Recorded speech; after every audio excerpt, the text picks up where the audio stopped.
Situation ಗಮನಿಸಿದಾಗ ಸಿದ್ದರಾಮಯ್ಯರು 2028ರವರೆಗೆ ಮತ್ತು ಒಳ್ಳೆಯ ಆಡಳಿತ ಕೊಡಬೇಕು ಇದ್ದಿದ್ರಲ್ಲೇ. ಯಾಕಂದರೆ ಗ್ಯಾರಂಟಿಗಳು ನಿಶ್ಚಿತವಾಗಿಯೂ ಒಳ್ಳೆಯ ಪರಿಣಾಮವನ್ನು ಬೀರಿದಾವೆ. ಕಾಂಗ್ರೆಸ್ ಬಗ್ಗೆ ಒಳ್ಳೆಯ ಅಭಿಪ್ರಾಯ ಇದೆ ಜನರಲ್ಲೇ. ಹೆಣ್ಮಕ್ಕಳಂತೂ ನಿಶ್ಚಿತವಾಗಿಯೂ ಕಾಂಗ್ರೆಸ್ಸಿಂದ ದೂರ ಬರೋ ಸಾಧ್ಯ ಭಾಳ ಕಷ್ಟ ಅದಾವ.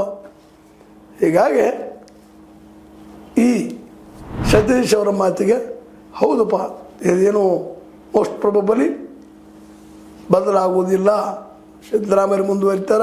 ಇದೇ ಕಾಲಕ್ಕೆ DK ಅವರಾಗಿರ್ಬೋದು, ಸತೀಶ್ ಅವರಾಗಿರ್ಬೋದು ತಮ್ಮ ಬೆಂಬಲಿಗರನ್ನು ಸಾಧ್ಯಷ್ಟು ಮಟ್ಟಿಗೆ ಕ್ಯಾಬಿನೆಟ್ದಲ್ಲಿ ಹಾಕುವಂಥ ಪ್ರಯತ್ನವನ್ನು ಮಾಡೇ ಮಾಡ್ತಾರೆ.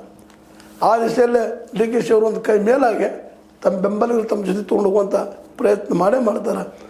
ಅದಕ್ಕಾಗಿ ಇದು ಮುಗಿದ ತಕ್ಷಣ ಅಂದರೆ ಬಜೆಟ್ ಮುಗಿದ ತಕ್ಷಣ ನೆಕ್ಸ್ಟ್ ಸ್ಟೆಪ್ ಏನಪ್ಪ ಅಂದ್ರೆ ಮಂತ್ರಿಮಂಡಲ ಪುನರ್ರಚನೆ ಮಾಡಿಯೇ ಮಾಡ್ತಾರೆ.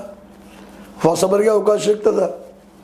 ಅದೇ ಕಾಲಕ್ಕೆ ಈಗಾಗಲೇ ಪಾಪ ಕೆಲವು ಹಿರಿಯರು ಸೌದಿ ಆಗಿರ್ಬೋದು, ದೇಶಪಾಂಡೆ ಅವರಾಗಿರ್ಬೋದು, ಅದೇ ಕಾಲಕ್ಕೆ ಇನ್ನುಳಿದ ಅನೇಕ ಹಿರಿಯರಿದ್ದಾರೆ. ನಮ್ಮ ಬಸವರಾಜ ರಾಯರೆಡ್ಡಿಯವರಾಗಿರ್ಬೋದು, BR ಪಾಟೀಲರಾಗಿರ್ಬೋದು, ಅವ್ರಿಗೂ ಸ್ವಲ್ಪ ಅವಕಾಶ ಸಿಗ್ಬೋದೇನೋ ಅನ್ನುವಂಥ ಎಚ್ಚರಿಕೆದೆಲ್ಲ ನೋಡ್ತಾ ಇದ್ದಾರೆ. ಅವರು ಬಯಸ್ತಾ ಇದ್ದಾರೆ. ಜೊತೆಗೆ ಪ್ರಥಮ